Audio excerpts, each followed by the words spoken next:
Hello everyone, আসসালামু আলাইকুম। কেমন আছো সবাই? আশা করছি অনেক অনেক ভালো আছো। আমিও ভালো আছি, আলহামদুলিল্লাহ।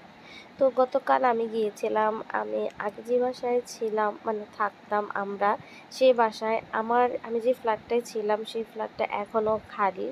তো আমার ফ্ল্যাটের পেছন দিক দিয়েই নতুন একটা রেস্টুরেন্ট অ্যান্ড ক্যাফে, সাথে মনে হয় সুইমিং পুল আছে। তো সেটাই আমরা দেখতে যাব। আমি যখন এখানে ছিলাম তখনও এটা ছিল, মানে হচ্ছিল আর কি, কমপ্লিট হয়নি। তো এখন এটা কমপ্লিট হওয়াতে ভাবলাম যে একটু দেখে আসি। তো আমার সাথে এই আন্ডা বাচ্চাগুলো যাবে। ওইখানে কত টাকায় কি পাওয়া যায়, কেমনি কি সবকিছু ডিটেলস আমি জানতে যাচ্ছিলাম। এখানে দেখো একটা ভদ্রলোকের সাথে দেখা হয়ে গেছে। আমার ব্যাগে যেহেতু সবসময় আমি ক্যাট ফুড রাখি রাস্তায় বিড়ালদের দেওয়ার জন্য, তো সেজন্য আমি ওকে কিছুটা ক্যাট ফুড দিয়েছিলাম খাওয়ার জন্য। কিন্তু আমি আমার লাইফে এত বাজেভাবে ইগনোর কোথাও হইনি।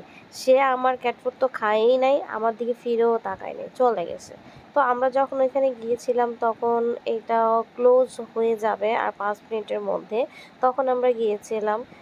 তারপর আমরা ভিতরে ঢুকলাম এবং দেখলাম যে ঢুকতে হাতের বাম দিকে বড় একটা রেস্টুরেন্টের মতো আছে, যেখানে অনেক মানুষ একসাথে বসে খেতে পারবে। আর ডান দিকে হচ্ছে ওনাদের পার্সোনাল একটা কটেজ বা বাড়ির মতো, সেটারই নিচতলায় একটা রিসেপশন আছে।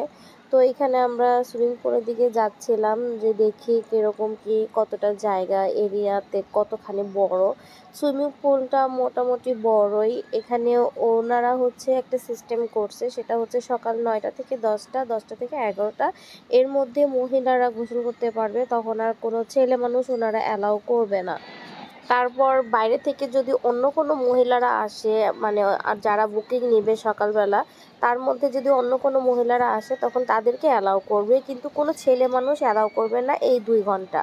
আর বাকি সময়টা সবার জন্য উন্মুক্ত, মানে ছেলেদের জন্য, তখন আর মেয়েদেরকে অ্যালাউ করবে না। তো যে দেখলাম যে মোটামুটি জায়গাটা গোছানো সুন্দর, নতুন যেহেতু করতেছে তাই সম্পূর্ণ কাজ এখনো হয়নি। এই যে এখানে ঘাসের ডেকোরেশনের কাজ করতেছিল, ওই দোলনাতে এখনো দোলনা লাগানো হয়নি, শুধু স্ট্যান্ড লাগায় রাখছে। আর এই যে দেখাচ্ছিলাম যে আমার বাসার যে জানালার পেছন সাইডে, যে ওখান থেকে এই জায়গায় জাস্ট 5 মিনিট লাগে যেতে।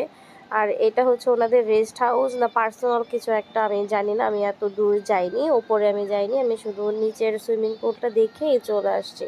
আর পাশে একটু গার্ডেনের মতো আছে, যেখানে ওনারা সুন্দর সুন্দর গাছ লাগিয়েছে। আর পাশে কয়েকটা টেবিল দিয়েছে, তোমরা যদি চাও ওইখানে বসে লাঞ্চ করতে পারবা, তাদের প্যাকেজও আছে, সুইমিংয়ের সাথে তোমরা খাবারটাও নিতে পারবা। তো এই ছিল আজকের ভিডিও। তোমাদের যদি আজকে আমার ভিডিওটা ভালো লাগে তাহলে অবশ্যই লাইক, কমেন্ট এবং সাবস্ক্রাইব করে আমার চ্যানেলটির পাশে থাকবা। তোমরা সবাই আমার পরিবারের জন্য দোয়া করবা এবং আল্লাহ তোমাদেরকে ভালো রাখুক। সবাই ভালো থেকো। Tata and take care. আল্লাহ হাফেজ।